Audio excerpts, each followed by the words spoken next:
1. All right. Let's see here. 7:30.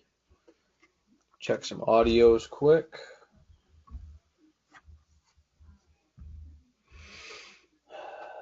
Check on the old Facebook.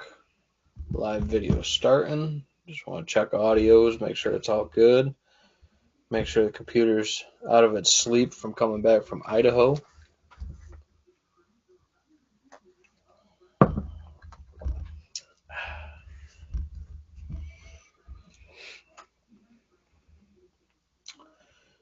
Alrighty, come on now.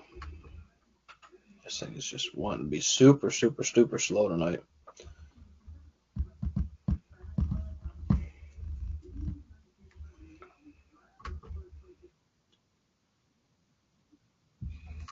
Alright, Facebook, we're all set. That means YouTube will probably be all good too.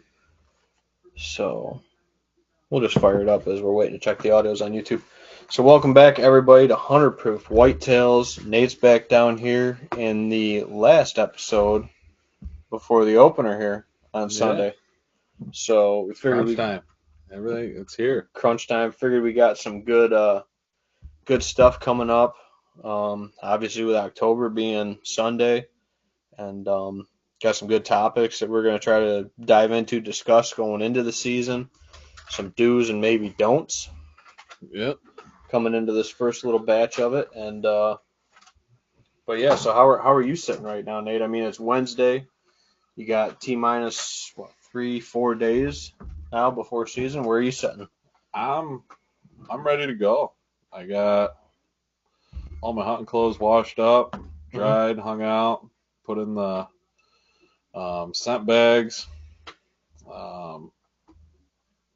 Just hitting them with a little ozone here and there, kind of keep them fresh. Stand wise, setup wise, I tried to get all my stuff done by the end of August. Yeah, we had that knocked out a month ago now. So I was super excited to pull some cards and actually see some of the bucks I got on camera go to Hardhorn. And so I pulled cameras last weekend, and yeah, I got a few of them on there. And I was actually a little shocked at the amount of, I guess, so when they got their velvet on, they look really heavy, like, oh, that deer's going to have some mass. And then they shed the velvet, and it's all, you're looking at it, you're like, is that the same deer? Yeah. And I had to do a couple double takes on a couple bucks. It just seems like I don't know how thick their velvet was, or if it really varies from deer to deer, which I'm sure it does to an extent. But I was a little shocked at that. But besides some of that, I mean, just overall preparedness, I'm ready to go. Yeah, I'm ready to get out there and start putting some stand time in, some mental time in, and just kind of enjoy nature. Yeah, no, that tree stand therapy, whatever you want to call that, dude, that's definitely huge. You know, in October, we all look forward to that time where we can just get back and just kind of escape a little bit. Yeah. But yeah, with the velvet shed, that's true. I mean, you see it on Facebook, people posting pictures, stuff like that. Like, oh man, look at this 160, look at this booner, da da da. And then, like you said, he shed velvet, and he's 130 class, maybe 140 still. But you know, like you said, some people get a little bit of that shock going. Oh, I guess he did lose quite a bit of velvet, and I've seen some of them lose as little as like 5 to 10%, but then other ones I've seen lose seems like 30. Yeah, 35+% almost.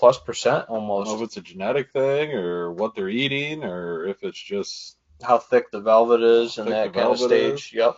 For whatever reason, but I know one deer in particular, I was a little shocked at how much he actually, the diameters of his, the mass just kind of shrunk on him. Yeah, we were saying that. We were looking at a couple pictures before we started this evening, and one of the bucks that I'm on the fence with this year, Crafty, his one side really didn't lose it, but it seemed like his right side almost disproportionately lost a ton, especially mass, with the velvet shed, which obviously is expected because it sheds from the outside, but he's still a really good looking buck. I think he's a 3-year-old that just needs one. Just needs one, dude.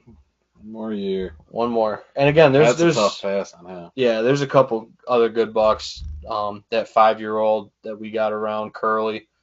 He looks good. He's a really solid buck. Body is tip top. It's a wide 8-point. Just a real solid wide 8-point. Reminds me of kind of a lot of Dad's buck double wide he shot last year. Yeah, he Similar doesn't really kind of come class. out high. He kind of comes out flat and wide. Mm-hmm. Yep, got solid brows. Really good looking buck. Not going to break any record books. Probably scores less than Crafty does. Yeah, I would say so. But the body wise, I mean, the body's there and the age is there. So, well, I mean, that's kind of the goal. Mm-hmm. I mean, it's tough when you get that stud 3-year-old to come out to pass him up. I know, and it's also situational, which Mm-hmm. we've talked about before. To be able, different people, different situations, be able to pass those deer, and or your neighbor's kind of on the same page as you, Mm-hmm. this and that. But yeah, I mean, it's kind of the goal. I mean, you want to try and target the most mature buck in the herd. Yeah. And that should be your target buck. Really, no matter, really what his rack size is. Mm-hmm. But I don't know. Like I said, it's tough. I mean, when that stud 3-year-old steps out, oh boy. Yeah, and I mean, we're waiting right now for our ages to come back on our bucks we shot last year. I kind of think Hornet was that on the fencer, maybe 3-year-old last year. He was that one way or the other.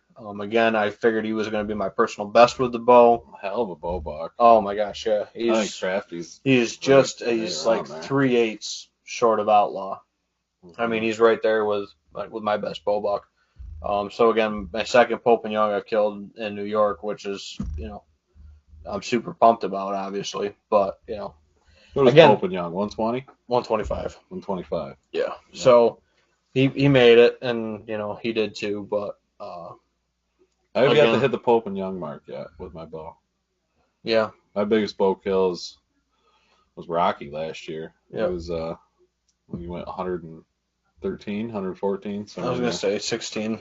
Somewhere in there. I was thinking around I think 115. with a busted beam and a 6-point frame. Yeah, he was just heavy. He had a lot. I mean, you got to have a lot going on to be Pope and Young at a 6. 6 point. Yeah. Yeah, you got to have something crazy going. Yeah, I think I've only ever seen one. Yeah. That I think might go. Tip it. Yeah. That was a friend of mine who shot that a while back. I actually had pictures of that deer. I think this was back in 2017. Mm-hmm. And he ended up shooting him about a mile down the road at his buddy's camp. But I got to see him when he was on his wall in his garage. Big, wide 6 point. So, what about you? How prepared are you? You get all your ducks in a row? Yep. So I got enough warm season gear to hunt because it's going to be 80. Mm-hmm. So I'm thinking evenings, probably not mornings. I got nothing drawn up on pattern or anything with pictures. Even with the most recent information card pull stuff. Still got a fair amount of corn up on a couple of the pieces that I hunt. I thought they were going to chop it for silage, and they just didn't this year. And it's starting to brown out, so I'm assuming they're going to let it go and harvest it with the combine, and they're not going to chop it. Because I'm figuring being October, they're probably done chopping bunk right now for the most part. Yeah. Especially if it's browning out. You know what I mean? Right, yeah. So, but again, I could go back there. They're still chopping. There's still guys out there chopping. Oh, yeah. And I figured, but that's so close to his main operation, I figured that'd be some of the first stuff he'd be chopping if he was going to chop it. Mm-hmm. And it's kind of dry, gravelly ground, so it kind of browns out quicker. The one year that they've done hay on it for silage in the past. So yeah, we'll see if that stands. Sometimes he might let it stand into November to let it dry down if he's got enough stuff. So maybe I'll have some grain standing into November, which is really nice to be able to get in and out on that piece. Mm-hmm. That cover's always nice going in and out. I got a piece when it's all corn like it is this year. It's just a driveway through the cornfield to my stands. I got walls on either side of me all the way to the stand. Wind solid, you just freaking set it, run it. Yeah, you get that nice northwest wind. Hell, even a northeast that could work. But yeah, it's awesome. So this early season, I mean, the first week of season really. I mean, I looked at the projected forecast up till Friday. We got an average of 78 to 80 degrees, Mhm. and then lows in the mid 50s to upper 50s. So what's your strategy that first week? Or everything like that, kind of leaning into that first week of that warm temperature, not just early season, but warm temperature early season. So I guess I've said this before. I'm not really gung ho on the first 2 weeks of October, unless like what you touched on a little bit was, if you actually have a buck that's patterned on a food source like every day, and it's An a apple target tree, buck clover, or whatever. Yeah. whatever it is. I guess when it comes to the weather, I mean, the first week I really don't plan on hunting much. Um, with the warm spell coming in, with those temperatures tipping 80. If I do get out, you know, I'm just gonna go sit on a field edge, kind of tucked away on the outskirts of everything, just kind of observe more than actually, I guess, plan on killing. Yeah. Right. Just kind of go out there, be out there, get that stand therapy in Hmm. and watch some of the movement. It's always fun to observe them and see what they're doing. But I would say that's really kind of my main plan for the first couple weeks, unless we get a drastic drop in temperature. I guess the second week of October. Right. Um, So yeah, I mean, that's kind of it, really. right. So controversial topic, or maybe not. First couple weeks or week or two of season, nice big mature doe comes through. Are you gonna take the shot if it comes up, or what's your thought process on a big mature doe group coming through and one giving you a shot at, let's just say, 18 yards, you know, right broadsides, like cordon away that money shot we all look for. What are you doing in that situation early season like this? Um, Probably let her walk. Me personally, Hmm. I'm more. I'll shoot my does and the gun or the muzzle loader. Hmm. Um, it's tougher in the early season just because of the warmer temperatures, depending on your situation with how you process your deer. Do you have a cooler you can put that deer in? Can you quarter it up and put it in a cooler or a freezer and pull it out, thaw it out, and cut it up later? Hmm. Or are your local processors up and going by then? Can you Right. drop it off? That would be the biggest thing for me. And right now, I could hang a deer. I would have to pull a bunch of stuff out of the deer shed at the moment because I'm in the process of putting up a barn Hmm. and everything. And I had to rip down my small garden shed, and that garden shed House a lot. housed a lot of stuff, and all that stuff that was in there now is in the deer shed piled up. Yep. So, um, I know a lot of guys have different takes on that. Get your does early, Hmm. hunt your bucks. I don't know. I would prefer to just kind of really just let them go, Hmm. and then just wait till gun season or like muzzle loader to really worry about the meat. I Yeah. mean, it's just because your chances of success, I guess at least where I hunt and the way things set up, I mean, I'm pretty confident I can go out there with my gun and something's going to walk out within 150 yards and I can touch it with the Yeah. rifle. Right. If meat was really A need. was a big need or Yeah. anything. So I guess that's kind of where I stand on it. I mean, Hmm. what about you? What are you thinking? Yeah. So it's all situational, like you said. Our general rule for the pieces that we hunt and manage, um, is five does, and that's not counting button bucks, but that counts fawns, but not button buck fawns if you can identify them. Five or more, you drop it. You drop one. Hmm. And that might be you target the biggest doe or a medium doe or whatever. That's typically been our process with it.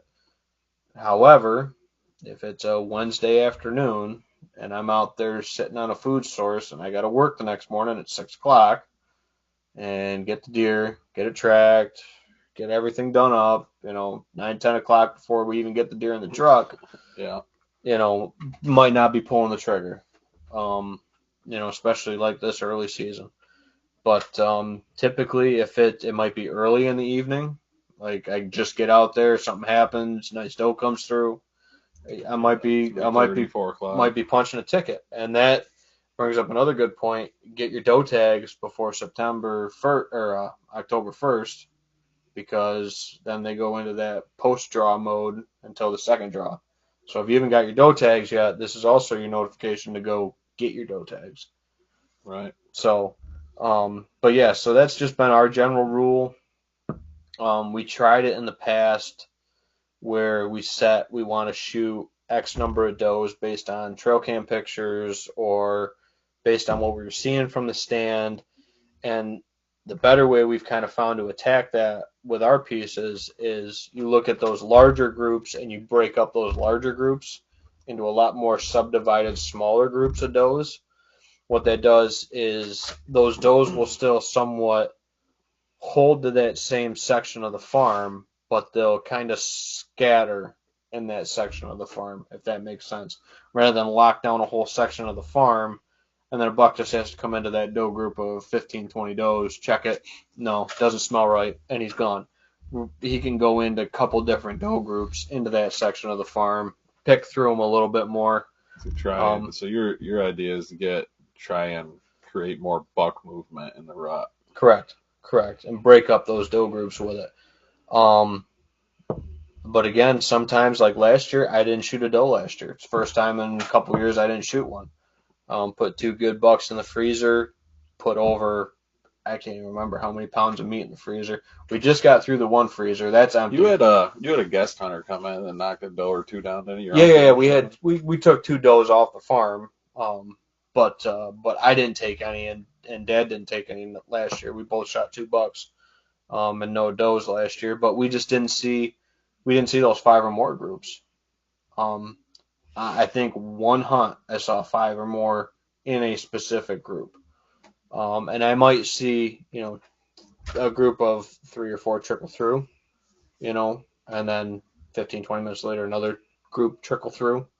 But not the same does, not the same family group, and I'm fine with that. I'm fine with them moving and flowing through a piece of property.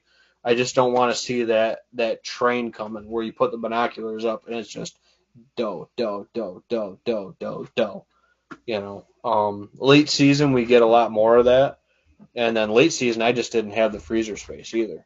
Yeah. And we were both tagged out. I mean, beginning of December for bucks, so we weren't really hunting much going into muzzleloader. So I had some family members that was like, "Oh, if you get the opportunity, I wouldn't mind putting one in my freezer." Mm-hmm. Yeah, absolutely. And the one piece I hunt has a pretty high doe population, so I went out and did that. Got them put a deer in their freezer. Mm-hmm. But yeah, no. So I'll be the bow's all shot. I shot that today right before you came over. Everything's good, tuned up. Lighted nocks are all bright as all get out. So I'm ready to go. I got enough warm season stuff. My rut stuff or whatever isn't washed yet, but I'll save that for this week when it's 80. Yeah. I'll pick an afternoon and get that done when we got nice bright sun and some breeze, and that'll dry out quick. But yeah, other than that, I got a wedding I'm going to over on Loon Lake this weekend on Saturday. That'll be beautiful. And then I'll be back for Sunday afternoon. Sunday morning, I won't be able to be there because I'll be checking out that day. And maybe recovering. I heard it might be open bar. So there's always that. There's always that. So I actually have a wedding myself we're going to Saturday evening. Mm-hmm. And a friend of ours is having their kid's birthday the afternoon on Sunday. So I don't know. We'll see. I might get out. Yeah, I mean, see how it all goes.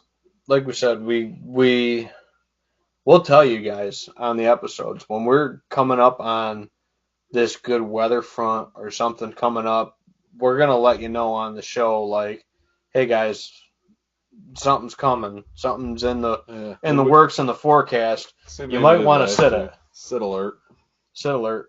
Sit alert. Just saying, both sit alerts.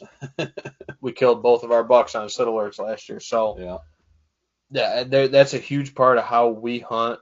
We hunt a lot smarter, somewhat less, I would say, less stand hours. Maybe not less total sits, but stand hours. Hmm. Um, but the success rate, it just jumps. Yeah. Yeah. Once you get those weather fronts kind of figured out and the time of year and how everything lays out, you start getting that figured out. I mean, you can actually hunt less and be more successful. Water. That bitters get you. Yeah, that bitters. uh, Oh, the bitters in that are not good. tried a little concoction there. But yeah, bitters and Sprite and Bitters, Sprite, some and a little whiskey. fighting cock. A little fighting cock. That bit back. But yeah. So I mean, with everything leading up to the season, I mean, I'm excited. I got some nice deer on camera. Yeah, like you said, Just the big thing is everything's set. yeah. Thanks to a lot of help with you and from you and like some family members, you know, they're always willing to watch Owen. So Mm-hmm. if I'm doing something that he can't really tag along with or it would be difficult, you know, they're always willing to watch him. So Yeah. so getting all that set, it was yeah, I'm ready to go. I'm excited. I'm excited for that first weather drop or temperature drop and Yeah, I mean it's tough right now because or even like a rainy front coming in with lower wind. mm-hmm. I would take that too. Yeah, dude. I mean we're sitting here, we're 4 or 5 days out or whatnot, and it almost doesn't feel like it's here. I know. Like last week, it was cool. I just got back from Idaho. It was cool Yeah. out there, and I was like, this is feeling like fall. And Yeah. then I'm out at work today. Sun comes up, taking the sweatshirt off that I had when I got to work, and I'm just like, this is not what I want to be feeling here leading into October, man. That's how it always is, though. I feel like every year it's kind of the same thing with that. Yeah, But for sure. but I mean, they saw a lot of people. They were successful in the September hunt, the early season. Oh yeah, dude. I A mean, lot of people went out. if you got Uh, beans, alfalfa, any of that stuff, I mean, you can go out and harvest these antlerless deer no problem, for the most part. I've never really been big on hunting the early season, the September season, but Hmm. I can definitely now that Owen's around, I can definitely say that once he gets a little older, I feel like that's a awesome opportunity to go, you know, brush in a blind and bring him out, and we can Just just, sit there and pack some snacks for him Oh and yeah, whatever he needs, absolutely. and we can hang out and just kind of hunt together with, and I don't have to be that serious about it, I can just kind of focus on Right, him and, right. just Building those doing it with memories and him. stuff like that. Yeah. Yeah. So I So think in the near future I'll be taking advantage of that with him, but for the most part, for up until then, I don't really plan on really ever hunting that yeah, early season. right. I know my grandfather, he didn't even know about it. I was like, what do you mean? I'm like, we've talked about it. For like what? It's Yeah, going on 3 years now, I yeah, think, yeah. that He, we've had that early antler list for our zones up here. yeah, and he was talking about. He's like, well, and he's older. He's a little more frail and feeble. He's like, well, weather's warmer. I could actually go out there and sit for a while. I was like, yeah. I was like, Go brush in a blind. yeah, help you out or whatever. Yep. So I mean, it's a good opportunity for guys and girls like him to Hmm. get out there and can't really take the cold like they used to Yeah. and still get out there and enjoy it. So I think it's a good thing. Hmm.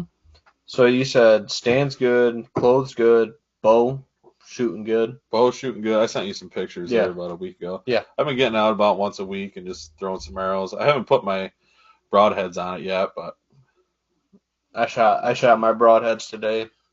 I've never had a and problem with those. it's money. It's right where it needs to be. Another controversial topic: the fixed blades versus the mechanicals or the hybrids. Yeah, it's. I've always shot mechanicals. I've always shot the Knapp Spitfires, and I've never had one that I've screwed onto an arrow that did not fly like a field point. Yeah. So this is great illustration. I've killed deer with fixed blades, and I've killed deer with the hybrid or expandable heads, whatever you want to call them. It doesn't matter. Whatever you feel most confident with going into that season. Confidence is a big thing. Confidence and consistency. I would say consistency. The one reason why I got away from shooting a solid fixed head like this was the fact that you gotta always screw with it. You gotta play with the knock. You gotta get it right for the spine. You gotta tune it up a little bit more. I'm not saying you don't have to tune these, but I'm saying with that fixed head, you gotta put that extra mile, and you gotta turn that knock, find that spine, and really shoot that broadhead, and then screw in your actual hunting head after you shot your practice head through it, and figure out where you're at. These ones, you screw it in. I only had to tweak out one arrow on a knock tube out of 5 that I shot today. And that they were flying right out, 11 ring flirters right out to 40 yards. Just hold it and set it and go. I know the one disadvantage that we noticed last year with these, because they got how they pull back the tabs when they go in, they enter, they actually puncture, they fold back so far that they actually puncture the shaft of your arrow. Yeah, the FMJ. The FMJ, they actually, so, I mean, I feel like probably 7 times out of 10 that you just shoot a deer with an arrow, no matter what kind of arrow you're using, that deer's going to wad that arrow up. Oh, yeah. But in certain circumstances where, you get a pass through or whatever, and the arrow doesn't break or the deer doesn't damage the arrow in any way, these here still, they kind of, they folded back and they punched that shaft. They anchored right into that FMJ. Dude. Yeah, it's like a perfect punch divot. hole. Yeah. I don't know.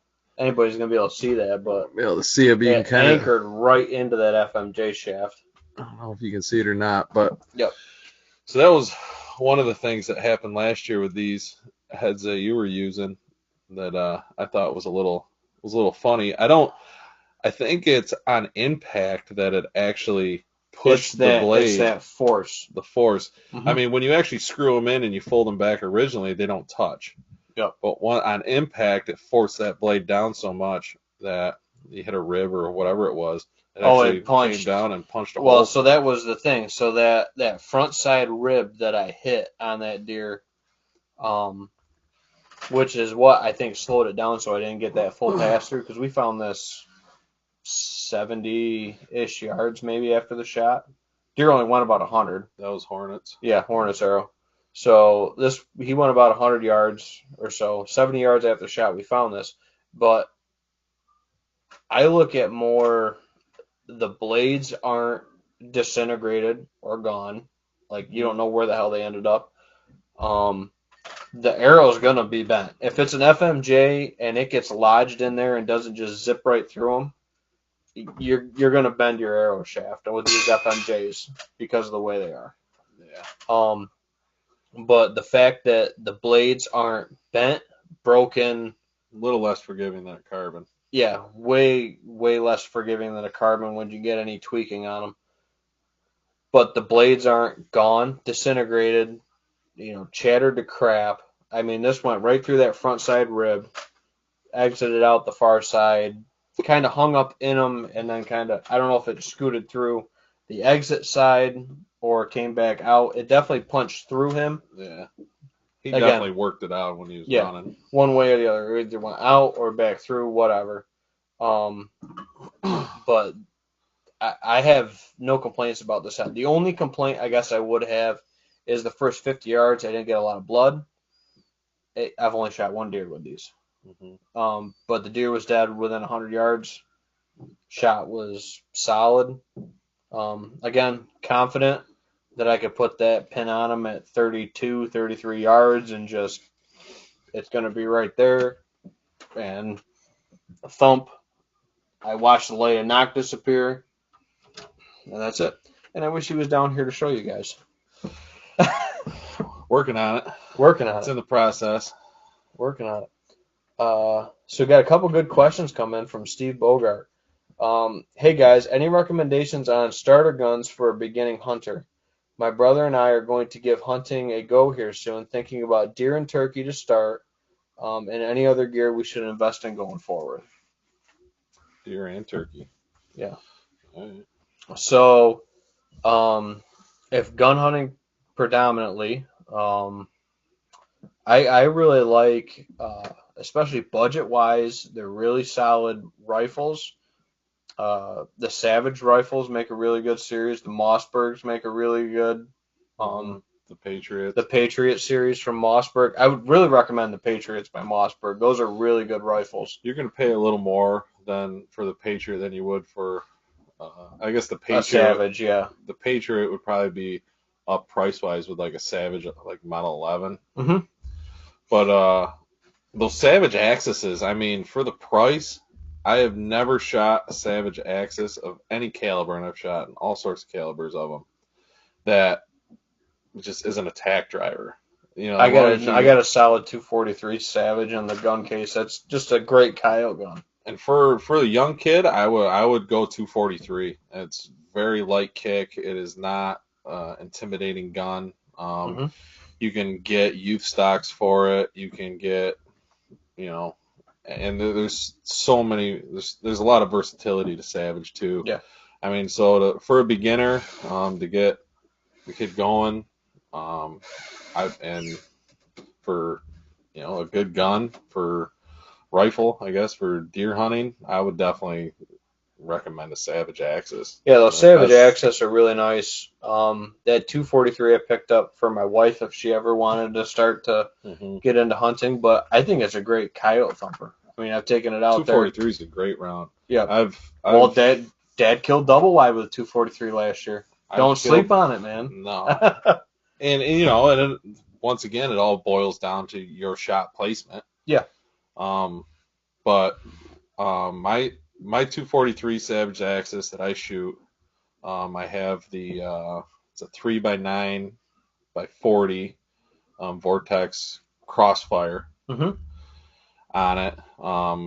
And that's a reasonable optics, great scope. Yeah, those crossfires are a great scope for the price. Absolutely. And I've probably killed half a dozen deer with the thing. I guess rolling over to shotgun, I guess for turkeys. I mean, they got so many options now for loads. Those tungsten loads, you just pop them in a 410, and you can see people are still shooting them at like 50 yards. 50 almost, yards. That's insane. I mean, if you can get a decent 410 or a 20 gauge, something that's not as intimidating, because those turkey loads will thump your shoulder. The 3.5s or something, yeah. Yeah, and well, they're just a heavy load. Even in the 3 inches, they'll give you a little kick. But I mean, for a youth hunter, I mean, I would go with a 20 gauge. I know the tungsten loads are expensive, but you're going to get an awesome pattern, and they're going to reach. And you don't need a fancy gun to shoot them out of. Remington 870, old Stevens, Mossberg 500. Doesn't matter. I'm a pump shotgun guy. I only have one semi-automatic. I don't got any semis. All my shotguns are pumps. Well, Larry's old, I think. Ithaca. All the ones I hunt with. Larry's Ithaca is a semi. But that's about it. But I mean, yeah, so I mean, definitely look into something like that. So deer wise, where we are anyway, those Mossberg Patriots are a great option. The Savage Axis, great option. And those rifles are going to run you. What's the Patriot probably going to run you? $450. $400 to five. 500. And I think you could probably pick up an Axis or probably 350 to 450. Yeah. So I mean, it's preference. So it's again, are you going to spend the extra $100? I would probably, if you have that flexibility to spend the extra 100, I would go Mossberg personally. I really like those for the shotgun, yeah, or the rifle. The rifle. The rifle. Yeah, I mean Mossberg's just good all around. I mean you can't beat a Mossberg 500. Oh yeah. People have been running that 835, 870s. It don't matter. You're running them. I mean, if you can take a shotgun and you can take that shotgun out duck hunting and you run that thing through the mud and the ringer. I mean, those waterfowl hunters put those guns through the freaking ringer. Yeah. And 500's been a solid. Yeah. So Steve says in our 30s, just starting brand new. So this is all brand new to those boys. Okay. Says rifle, Mossberg Patriots, Ben, recommendation, Savage Access says 450, 500. I think you can get into the rifle for that, and then those Vortex optics, like we're talking, you can get into a solid crossfire scope for two. 150. I was saying two. Just two. Yeah, just $200. Yeah. I would say about 150. You get a solid Vortex scope. Yeah. You can do very well with those. Yeah, I mean, I got tons of Mossbergs. I mean, my 835. You want to talk about versatility? So my 835, I shot my first turkey with that gun. I shot my first duck with that gun. I shot my first deer with that gun. That 8-point over there. I shot coyotes with that gun. Swapping chokes. Swapping chokes or pulling chokes out or whatever way you want to look at it. So that was a really good gun. Again, limited because it didn't have any glass or red dot on it, anything like that. I mean, I was always shooting true glow sights, literally, for every one of them. I was just sliding up and down a little bit. But yeah, just they're really good guns. I really love that 835. I still hunt with that. I mean, it'll get it done all up to 10 steps on a turkey or 75 yards out on a whitetail. I mean, it'll do it. I guess for me to touch on kind of a similar what you're saying, I mean, my first gun I ever got, my grandfather bought me a Remington 870 20 gauge. And I've, just swapping barrels out, swapping chokes. I've killed ducks, geese. I've killed geese with that too. I put the cantilevered barrel on it, the rifle barrel on it. I got a red dot set up on it, and I started deer hunting with that gun, shooting those sabot slugs. And Remington 870s are. I love that gun. I still deer hunt with it. Oh yeah, no, absolutely. So he said Vortex optics around $200. Yeah, pretty much. And those crossfires are solid. I got one of those on that Savage that I have, that 243 Savage, and then I have a Vortex on my. I have a Vortex on my Mossberg too, not the crossfire, but the next one up, maybe the Viper. Or the Viper, is that maybe the high-end one? I can't remember. Yeah, I'm trying to think of the name of it. There's the series or whatever. Yeah, the Step Up. Yep. So I got that on my my 270 Mossberg with the walnut stock that I really like. And then on my 270 semi-auto, I have that Loophole, which is really good glass. It's a really good gun. Problem with that gun is it swells rounds on the eject. So I don't like that. And Keith, who I let borrow my 270 to deer hunt with last year, actually had issues with it. Not spitting out a shell on him too. So anyway. So what else Steve got to say here? Thanks, guys. I appreciate the advice. Yeah, Steve, thanks for tuning in, man. Appreciate it. Almost bought the 870 the other day because my license has my middle initial and not the full. Yeah, we ran. Gotta love New York. I ran into that at Runnings a couple years ago when I was what was I buying? I was buying my wife's 20 gauge that I bought her. I bought her a a Mossberg 20 Oh, the gauge. one that we ended up. We redid the stock and Yep. did some special engraving in it and stuff. And yeah, they did the same thing to me. I had to do a little runaround. Freaking pain in the ass. Yeah, it's crazy, dude. I've heard with this new background check for the ammunition now that people are waiting almost a week to get ammo that they bought because of the check. You know, which is crazy. And I get it, you know, with the trying to be safe, help people, all that stuff. But when you're hindering sportsmen, law-abiding citizens to just get ammunition to hunt with, target shoot with, it's kind of ridiculous. Yeah. It's not the guys that are doing illegal activities that you're hindering. Because they don't care. No, they're going to get it one way or the other. Yeah. You know?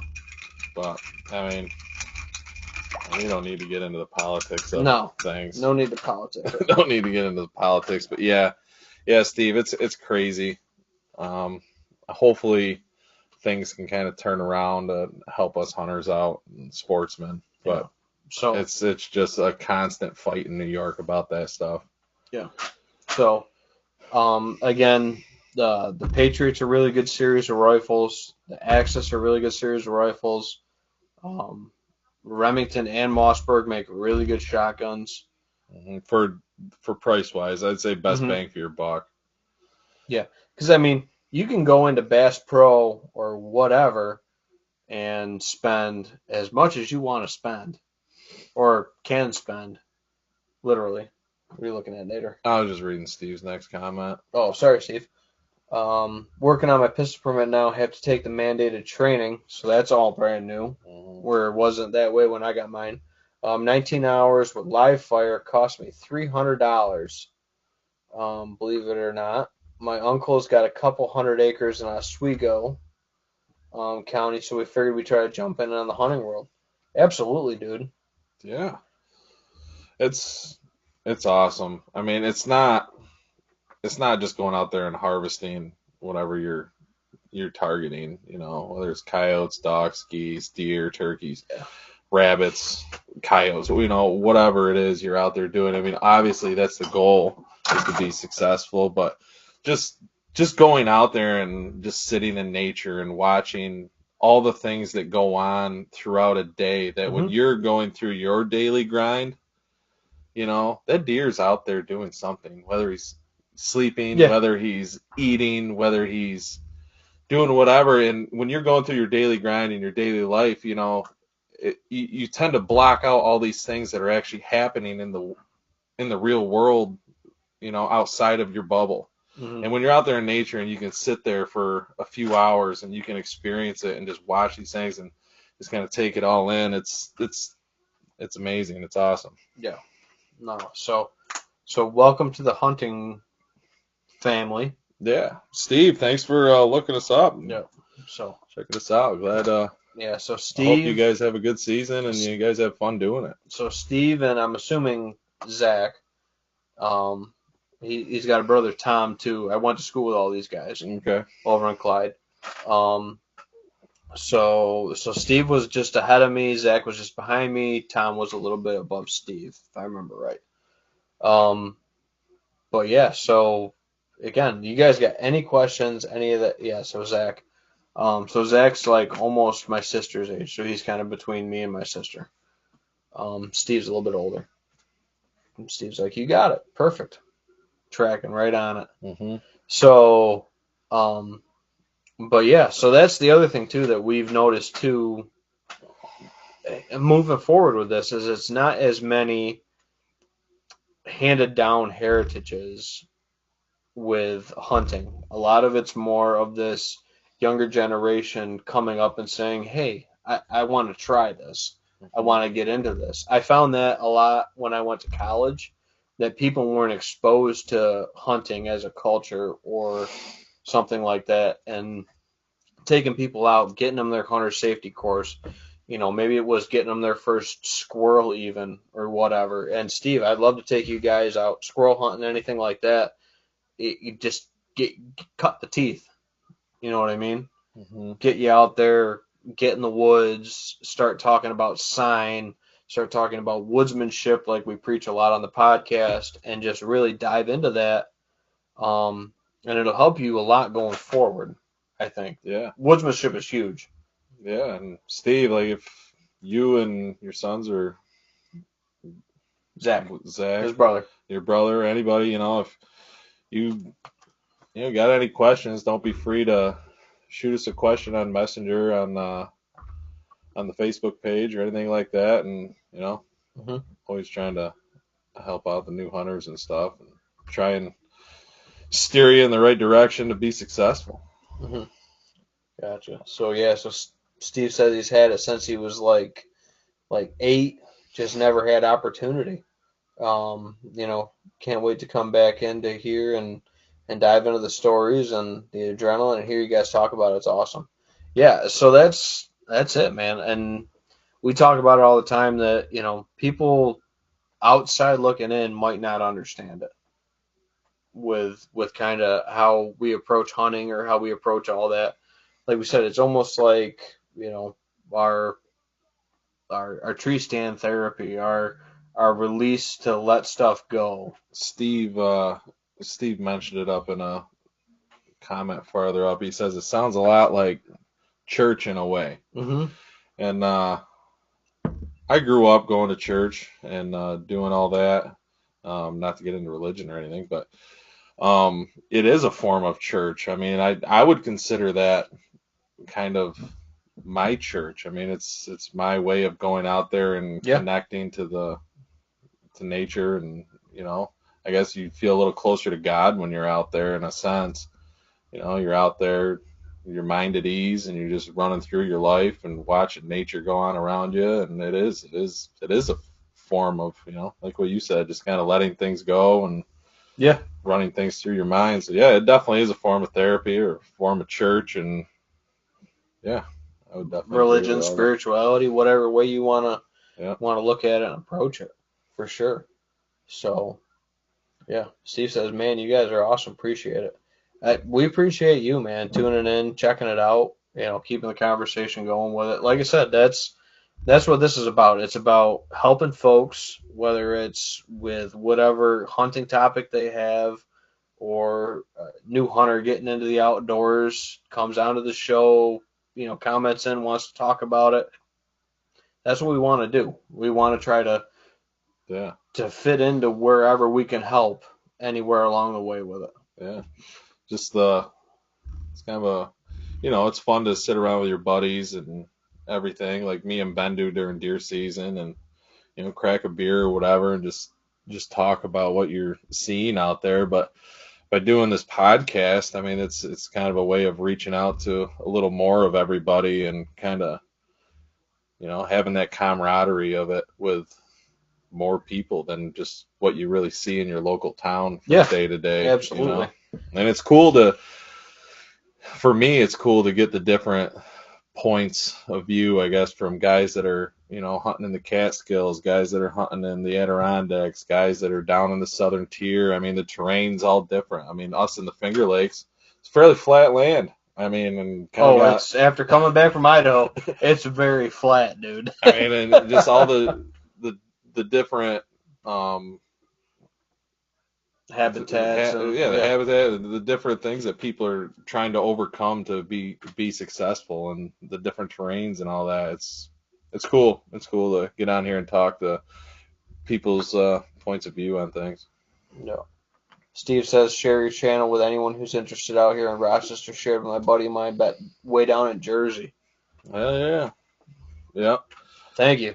Yeah, I got a friend down there, Arthur Kretschmer. I can never say his last name right, but he's a cousin of my father-in-law, my wife's cousin, older gentleman, but he's a fisherman out there in the Long Island Sound, and he's an avid deer hunter, and it's kind of crazy that actually, like, the deer, the quality of deer that are in Long Island. Like, you don't really hear much about it. You go down there, you talk to him, and he shows me these pictures of these deer, and I'm like, what? Like, oh yeah, look at the buck I got. And I'm like, it's a monster, and he's like, oh, you know, it's crazy down there. Just the different, you know, caliber the of deer different or whatever. caliber, Yeah. the area. You're thinking Long Island. I mean, I know everyone that doesn't live in New York. If you say you're from New York, they automatically think you're from the city. Well, Oh yeah. if you live in upstate New York and you say you live in Long Island, I'm almost already thinking that you're like in the city. But then Yep. he's out there and he's a professional fisherman in the Sound, and he's out deer hunting. Yeah. It's pretty crazy. Yeah. So Steve says didn't realize Jersey's a lot of countryside too. Yeah. So it's all relative, dude. Like you hear New York, you think city. You think Jersey, you think like metropolitan, Mm-hmm. or whatever. There's a lot of rural ground in New Jersey, and I'm pretty sure down in that little sliver of New York where it meets New Jersey and all that stuff, right down there where New York gets real skinny, they shoot some of the biggest bears in the country, black bears. And you don't really hear people talk about it. No, you It's the don't. same with these bucks I'm talking about, like on Long Island. I'm like, Oh, and Long Island, it's dude, is insane. known for giant bucks, Yeah, it's insane. giant archery bucks, because there's no gun hunting down there And for the you're most hunting part. like he would explain to me. He goes, yeah. He goes, the deer population is so high down there. He goes, you actually are pushing out like a 1 acre piece of woods. It's got like if a deer is gonna come out of there, it's like how many. Like he goes, you'll push out a 1 acre piece of woods because him and his buddy, and they push with bow and arrows. They do drives with bows because you can't use a gun down there. Yep, right. So they actually put on these drives with bows. And he goes 20, like it's crazy the stuff he's doing down there. Like, and he says we'll push out this 1 acre block of woods. He goes it'd be nothing to see like 15, 20 deer run out of there. That's crazy, because I remember. You're shooting deer on the beach. He says I'll be out there fishing in the Sound and deer will be swimming in the Sound. Yeah, I want to say it was when you were with me. It was over at Bernestle's, and we were talking to Dan one day. Mm-hmm. We were caping out a deer, a buck. It was yours or mine, I Yeah. can't remember. Yeah, whatever. But we were talking to Dan, and he was talking about when Montezuma first opened up for archery, and it was like write-in permission. Anybody could go out there. You just had to sign in, Yeah. and they would do drives with bows Yeah. because they wouldn't allow guns out there back Yeah. then. And these guys, some of the shots these guys are making are like holy. Holy smokes! And my father-in-law went down there and hunted with those guys, and he did it. It was like a fenced-in block of woods. He was explaining it Almost, to me. yeah. He goes, it's a fenced-in block of woods, like literally no bigger than your like average yard, like a couple acres, if that. And he goes, and it's all fenced in. And he goes, you walk around the fence and you'll find a hole where the deer are going in and out. He goes, and you'll just stand there by the hole with your bow drawn back. He goes, they fly out of there. He goes, you gotta have your bow drawn back. And he goes, they'll push them, and these deer come flying out. And he goes, you hear them coming, and then all of a sudden he goes, that deer ran out of that little hole so fast in that fence. He goes, it knocked the arrow off my rest. He's like, I was that close to it. He goes, I had to reset my arrow back up a little bit. And he goes, I think like 10 or 12 deer ran out of there. No. He goes, no buck, so I didn't shoot, but Right. he was explaining it to me, and I was just kind of blown away by the whole Right. thing. I was like, that is completely different than anything Right. I do up here. Yeah. Steve says, my sister in Cairo, New York, Catskills, had a monster black bear emerge from the woods on me, and my beagle about 8 years ago never ran so fast in my life. So yeah, I just got back from Idaho, dude, and we were finding black bear sign, we were finding grizzly sign, we even found a freaking mountain lion kill tree, which, you want to talk about hair stand up on the back of your neck? You find about 3-4 piles of mountain lion shit at the bottom of a tree and bones, and you're just going, we're out here with bows. Yeah. You know what I mean? So yeah, I get that. A lot of bear sign when I was in Idaho, all that stuff. But yeah, it just seemed that the fires and maybe the wolves, whatever, pushed them into, different areas, different mountains. And they just weren't talking that much. But yeah, definitely, dude. If I've seen like black bears in person when I was in college, I did the black bear class. We studied den sites, studied, the offspring of the mom and all that stuff, and the dens and all that good stuff. But they're a lot bigger than you would think. Mm-hmm. I mean, they might only weigh like 2 quarter, 275, but they look a lot bigger than they might weigh, so to speak. So yeah, I hear you. If you had a monster bear coming at you, 100%. Um, my mom comments and says, "Dad says the outdoors is God's house." That it is. That it is, and we're just guests in it. Jeff Ames comments in and says, "If you can't see the rooftops, you aren't close enough, or if you can't see the rooftops, you are too far in." Yeah, That's true. that's For funny. some of that suburban hunting, that's definitely true. Yeah, Um, I always thought it was funny watching these guys. Yeah, I got buddies that do it, and so we got buddies that do it. But some of the local towns, yeah, yeah. they'll video their hunt, and you'll see the guy's like back porch and his The like swing his set. garden, and the kids swing right there, and they're shooting this deer like in this person's back. I'm like, what are you guys doing over there? Yeah, it's kind of funny. Yeah. So, and again, there's giant deer, and like we talk about, it's all relative. You get into higher hunter numbers, more rural. You might be looking at 2 or 3 year old deer as the top end of your class. You get into some of these residential rural areas, you might be talking 4, 5, 6 year old deer might be the norm for the upper end of the age class. Yeah. So it's entirely possible. Um, Steve says, "Has a bear climbed on your roof yet?" No, not on No, my roof, not on my roof. and hopefully not on your sister's I got a roof. steel roof. I don't know how well he'd hang out up there. Yeah. Um, I'd have a deagle on my hip. Oh, what's a deagle? Never heard of a deagle. Don't know. Yeah.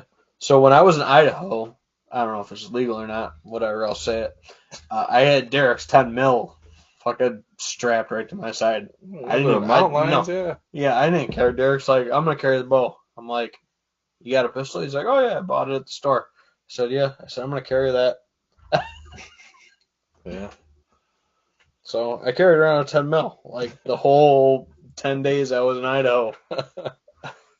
That's funny. No, dude, I'm not going up into grizzly mountain lion country with just a pocket knife. That's not happening. Or desert eagle. Desert eagle, come on. Deagle, desert eagle. I get it. Oh, gotcha. Deagle, desert eagle. Yeah, Come on. I got you now. Gotcha. My bad, Steve. My bad, Steve. Not up on the slang there. Yep. So, well, dang, man. Solid 58 minutes in. Yeah. 8 minutes in. Next episode will be during deer season. Yeah, I mean, if we really want to get into, I guess we get into a little bit before we close, a little more on like, I guess our early season tactics. I mean, for me, I kind of stay out of the heavy spots. I hunt the outskirts, hunt the food source edges. I don't really dive too deep into the property, at least for the first couple weeks. Waiting on weather fronts, temperature drops, things like that, and then I get a little more excited, and I kind of try to plan accordingly into those, and yeah, that seems to be where the most success is by doing that, by not putting all that pressure on your property, opening day, going out to your best spot, just because you're getting a buck on that camera at 2:00 in the morning. Yeah, everybody's got those black and white photos. 10 p.m. at night. Yeah, 2:00 in the morning. Those night pictures, just because there's a buck hanging out in that area by that camera, it doesn't mean you should be diving right in there.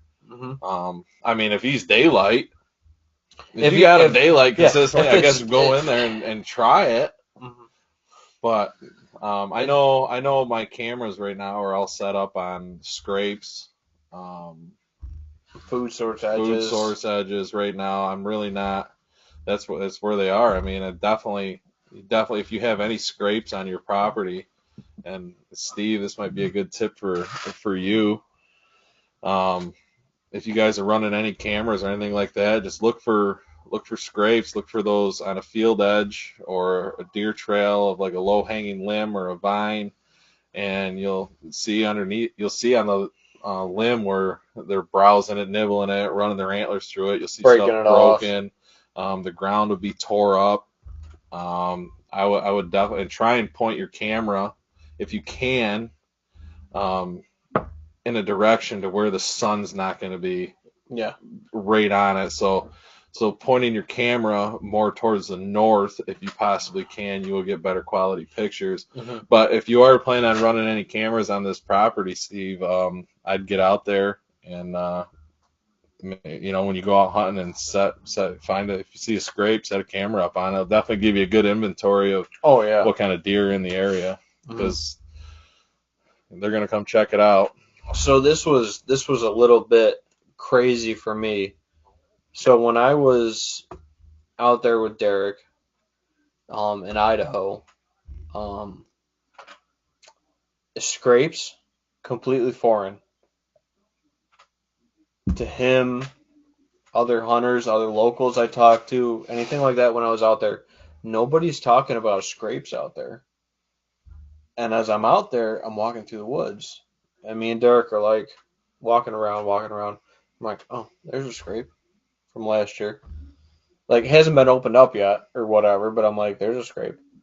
He's like, well, what do you mean? I said, overhanging branch, deer trail, kind of hollowed out piece of ground. There's a scrape there. And again, it just seems like when I went west, there wasn't that connection with scrapes. Like they were calling the stuff on the trees scrapes. Rubs. Yeah, which are rubs, whatever terminology you want to use or whatever. Um, but they were calling those scrapes, and I'm like, no, like ground is scrape, antlers is rubs, whatever. It doesn't matter. It's semantics. But I'm like you guys don't like put out like mock scrapes or like put cameras on scrapes, anything like that. Like, and he's just like, no. He's like, what do you mean a scrape? And I'm like, I said, dude, as we're walking out through there, I said, boom, overhanging branch, scrape, broken branches from years before, scrape. I said, put a camera here. So You know what I mean? I mean, I guess growing up around here, that's just like common knowledge. I mean, if you grew up in a Yeah, hunting yeah, yeah. family, I mean, you know what it is. Yeah, so no, but I think it's um out there you have moose, you have elk. You're looking at sign rather than belt to chest high. You're looking at stuff from chest to eye high for those bigger animals. And I think that was a little bit of the separation of that. Like when you're looking at elk browse, you're looking for stuff that's like poplar shoots that are like chest to, above your head high. Same thing with moose, and all that stuff. So it's a different kind of frame of mind, I guess, Mm-hmm. if you want to talk about it when you're scouting or whatever. But those scrapes and stuff, you can't overlook those, No, I mean, especially for whitetail. that's their little community thing. It's almost they leave their scent there, whether they pee on it or they're rubbing Just a touch it. gland on it or just touch it. That's the same thing with the rubs on the trees. The buck's got the gland. They're leaving a scent on that tree. They're marking a territory. They're marking it to let other deer know. They're communicating in a way with those Yeah, things. 100%, 100%. What And exactly they're communicating about? I mean, there's a variety of things you could talk about, but yeah, it's a little community communication spot. it's a Facebook page. Yeah. It's the easiest way to compare it to what we are as humans is it's a Facebook page. A deer will come in, a deer will post. Another deer will come in, they'll post. You know what I mean? That's a So, good way and to then explain it. when you have multiple posts on it, of course, multiple deer will be attracted to it. So think of it when you log. There you go. So yeah. So think of it when you log onto your Facebook and you're Mm-hmm. scrolling through, looking at what all your buddies are doing and friends and Mm-hmm. family. You know, it's kind of what the deer are doing at these scrapes. They're going there, they're leaving their mark, and kind of. Seeing who commented, who liked, Yeah. who Who whatever. was here yesterday? Who Yeah, checked? Who was in this field eating 100%. yesterday? Or it's kind of the same idea. They're logging onto Facebook every time they check a scrape. Yeah, man. That's funny. I like it. So Steve says scrapes, edge, limbs being nibbled, ground torn up, deer trails, point camera to the north, away from the sun, get cameras up where the scrapes are seen. And I mean, yeah, that's a pretty that's kind of it in cut a and nutshell. dry Yeah. cut and dry nutshell, man. And then I guess 100%. the height, you want to position your camera on a tree or a post or whatever you're putting the camera on. I mean, just think of the height of the deer, you know, where you're going to be able to get the best shot of it.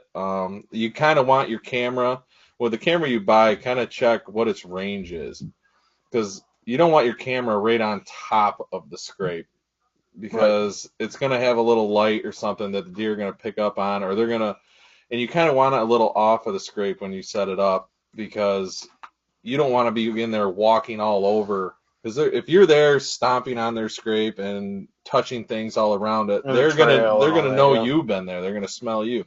So you want to kind of also think about your access to that camera to pull the card and swap it out, or if you have a cell cam, I mean, it's, you know, to be able to get to that camera and leave as little evidence that you were there Mm-hmm. and backing out is the best way I can put it. So kind of, maybe 10, 15, probably 15, 10 to 20 feet away from that scrape is kind of where you want to gauge to where you set it up, Yeah. angle it towards it, and just think of the height of the deer. The deer's back is probably going to come up to, on average, what, like bottom of your rib cage or belly button? The vine or branch or whatever. Yeah. Yeah, Yeah, right yeah. around your belly button. Absolutely. Well, no, I'm just talking about the height of the deer when it's standing. So you're not above the deer trying to take pictures of it, and you're taking Yeah. pictures over top of them. You want a good picture of the full animal. Yep. So by backing your camera up, you're going to get a better broad view, Hmm. and you're going to be able to pick up on their movement and everything a little better. So Steve says height of camera on tree, height of the deer, check the camera range. Don't want it right on top. Have it off to the side of the scrape. Try not to intrude on the scrape or leave any scent or evidence. You got it, Steve. There you go. Boom. So He's taking notes. I like it. I like it. I definitely like it. So you're hunting like a predator. You're being smart with the way you attack this. Mm-hmm. You know what I mean? You can't just come out there and just go willy-nilly, because you can get success, but it won't be consistent success. I mean, a very simple way to explain it, and a lot of people have explained it this way to me, is like, talking to Steve is, all right, Steve, I walk into your house and I go use your bathroom, and, I open up your medicine cabinet and leave it open. I leave it open, and I go in there, grab your toothbrush, leave it on the sink, or however you have your thing set up, I go in there and I kind of move things around. You're going to know I was there, Something was there. Yeah. Something was off. Yeah, something's off, Mhm. or, and I go in there and you got a blanket on the back of your recliner. You fold up and leave it there every night. Well, if I go in there and I grab that blanket and I use it for 5 minutes and then I just toss off the side, you're going to know I was there. Like, you're going to know if I go into your house and, like, do anything. Like, it's kind of the same thing when you're in the deer woods. You're in their house. You're in their home. 100%. They're in there 365, dude. So you want to go in there and you want to approach a situation by trying to leave as little evidence that you were even there, as possible. Yeah, 100%. So hit it right on the nail, dude. Hour and 9 minutes or so. Oh, Bo Hunt. Bo Hunt's back. He's back. We got to toss it out to Bo. Bo, good Put to, your cell good to hear camera. you chime in. put your cell camera up against the trail camera and take a picture. It gives you a good perspective on what you're going to get out of the camera when it goes off. That's a good point. Mm-hmm. If you're running self games, give you a good picture versus what you're going to see. 100%. Mm-hmm. God, like it, Bo. Good comment, man. Absolutely. So, yeah, guys. So next episode will be during season. Dallas just chimed in. Dallas. What's up, guys? We're getting the guys from last year tuning in. This is awesome. Everybody's tuning in now. It must be 8:45 the magic hour. It must be climbing into bed. Everybody's climbing into bed. Got the flipping kids through Facebook. Oh, look. Yeah. Got the kids put away. Yeah. We're going into bed. What's up, Dallas? Good to hear from you. Yeah, Bo, good to hear from you. Appreciate it. So, yeah, so that's a good tip, Bo. We're definitely taking a picture of where your camera's taking a picture of. I should kind of crouch down next to your camera and kind of take your cell phone and take a picture on your cell phone from the position where the camera, your trail camera is, and you'll have a general idea of what you're going to get on the trail camera. It's definitely a good point. Right. I like it. So Steve says, what's the bottle tonight? So Fighting cock. So I made a little concoction with fighting cock tonight.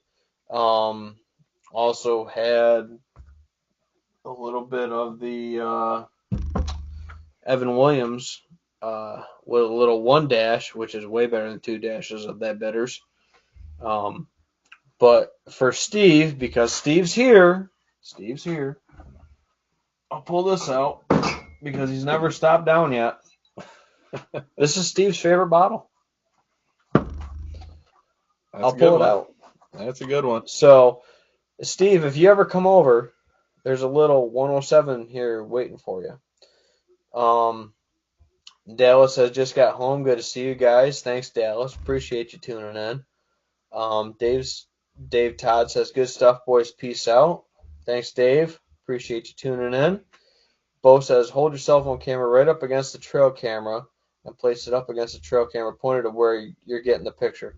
Yeah, that's a good point for getting a good view of where you're trying to get the picture of, especially if you don't have a viewer screen. Some of the older cameras. None of my cameras have viewer screens. Right. Absolutely. So, so that gives you a good idea of where your camera's got going on. I give it the old hand test, where I put it on top of the camera and kind of point my hand to where it's going, and then kind of like eyeball it off to the side. Give it the old, I've had give it the old side eye. I've had enough test trials in my life with trail cameras. I got a pretty good idea where I kind of got to have them pointed and set. Yeah. And some of them don't But in the beginning, I did get some mess. Right. I remember when I first started using trail cameras, I set one up. And I'm like, oh, yeah, it was right on the scrape, and I was all excited about it. And I was excited to go pull that card. I go pull the card. I was just taking pictures of the alfalfa. I had like pictures of the deer's feet. All the learning curve there. Love it. In the beginning. Love it. But love it. So since I'll give Steve definite top commenter of the night. Steve, yeah, that was awesome. It definitely kept the conversation flowing. 100%. We weren't just sitting here. So I think we need to do a little pour of Steve's favorite pour. The 107 to end the night. All right. That good with it? Yeah, do that. All right. We'll do a pour for Steve. He says, now I need to swing by. I told Steve, I'll keep you good. I'll keep you good, buddy. Anytime you're welcome to swing by. Just one little pour.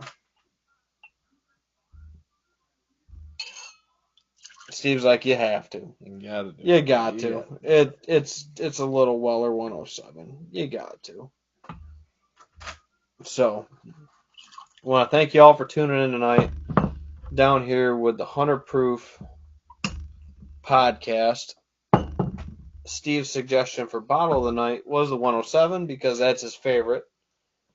And he says, I'll have a pour with some of you guys. So. Sounds good. Thank you. And thank you all for tuning in. Yeah. Really appreciate it. Thanks, guys. Good luck for going out opening day. And obviously the week to come. And, hopefully we got some good fun stories that you guys can tune in and let us know, and hopefully we can do the same. Yeah, and you can always sign into the Bullhorn app, call in with your story. If Hmm. you're successful, have any questions, any of that stuff, we're always checking the Bullhorn, the YouTube, Facebook, all that stuff, to try to keep the conversation going wherever anybody wants to take it when we do these shows.